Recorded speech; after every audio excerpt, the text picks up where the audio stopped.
जब मैं पैदा हुई तो बाय बर्थ में मेल पैदा हुई और घर वाले बहुत खुश थे कि हमारे घर बेटा पैदा हुआ है। उससे पहले मेरे पड़ोसियों को पता चल गया, मेरे रिश्तेदारों को पता चल गया जी इसकी हरकतें कैसी है, ये तो हिजड़ा है। ये गांव वालों की सोच थी कि अगर मैं उनके बच्चों के साथ खेलूंगी तो मेरा परछावा उनके ऊपर पड़ जाएगा और वो भी मेरे जैसे हो जाएंगे। जो मेरी खेलने की उम्र थी, जो मेरी फैमिली के साथ में रहने की मेरी उम्र थी, उसी उम्र में मुझे मेरी फैमिली ने अपने आप से अलग कर दिया। मेरी सिस्टर के पास वहाँ पे जाके भी उनकी सास के मुझे हमेशा टॉर्चर करती थी, बचा हुआ खाना मुझे खिलाती थी। वो कुछ और गलत लैंग्वेज में बोलती थी जो बड़ी बूढ़ी बोलती हैं हमेशा कि दूसरे का गुमूत हमारे घर में आके पड़ गया है। मुझसे नहीं सहा गया ये चीज़ें, तो वहाँ से फिर मैं दिल्ली आ गई।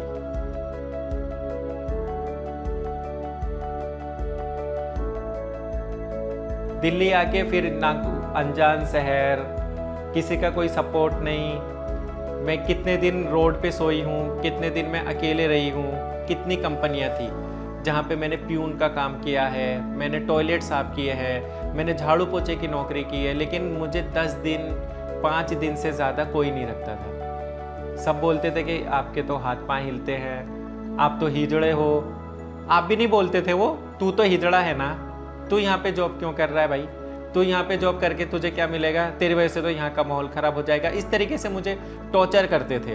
वहीं से मेरी एक फ्रेंड बनी जो मेरे जैसी थी और वो सेक्स वर्क करती थी। उसके साथ जब मुझे बहुत जगह से मैं तंग आ गई और मुझे कोई काम नहीं देता था, मैं बहुत ज़्यादा ऊब गई थी हर चीज़ से, हर जगह से निराशा ही निराशा नज़र आती थी। तो मैंने अपनी उस फ्रेंड के साथ में सेक्स वर्क करना शुरू किया। वहाँ से मैंने सेक्स वर्क को अपना एक बिजनेस, एक जॉब, एक पेट भरने के लिए एक रास्ता मुझे मिला और वो मैंने करना शुरू किया।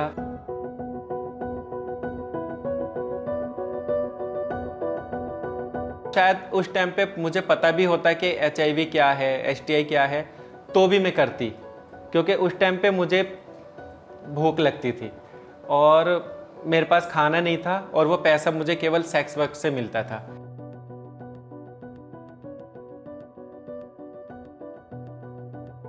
मेरा घर है, मेरे ऊपर छत है मेरी। आज मैं कहीं भी जाऊंगी मुझे ये पता है कि हाँ मेरा अपना घर है, मैं किसी के पास भी जाऊंगी और अपने घर में जाके आराम से सो जाऊंगी। दूसरी बात यह है कि सेक्स वर्क की वजह से ही मैं NGO से जुड़ी, क्योंकि जब मैं रोड पे खड़ी होती थी और जब धीरे धीरे मेरा नाम होने लगा, उस टाइम पे मैं अपना नाम रिजवान नहीं बताती थी, लक्की बताती थी।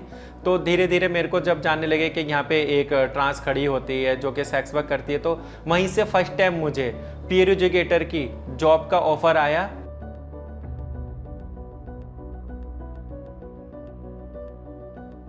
मैं ये चाहती हूँ कि जो टाइम मुझसे छिना है मेरे बचपन में, जो मुझे पढ़ने का मौका नहीं मिला, जब मेरी पढ़ने की उम्र थी, जब मुझे आगे सोचने समझने की उम्र थी कि मैं अपनी लाइफ में क्या कर सकती हूँ, क्या बन सकती हूँ, मुझे क्या पढ़ाई करनी चाहिए, उस वक्त मेरी फैमिली ने, मेरे रिश्तेदारों ने, किसी ने मुझे सपोर्ट नहीं किया। आज मैं चाहती हूँ कि मैं आगे पढ़ूँ और लोगों से इंग्लिश में बात करूं, मेरी और अच्छी जॉब हो। आज जो मेरी पोजीशन है NGOs के अंदर वो और भी ऊंचे लेवल पे हो, और ये शायद जब भी हो सकता है जब मैं और पढ़ूंगी, मेरे पे और अच्छी इंग्लिश बोलना आएगा और मैं अपने फ्यूचर के बारे में सोचूंगी।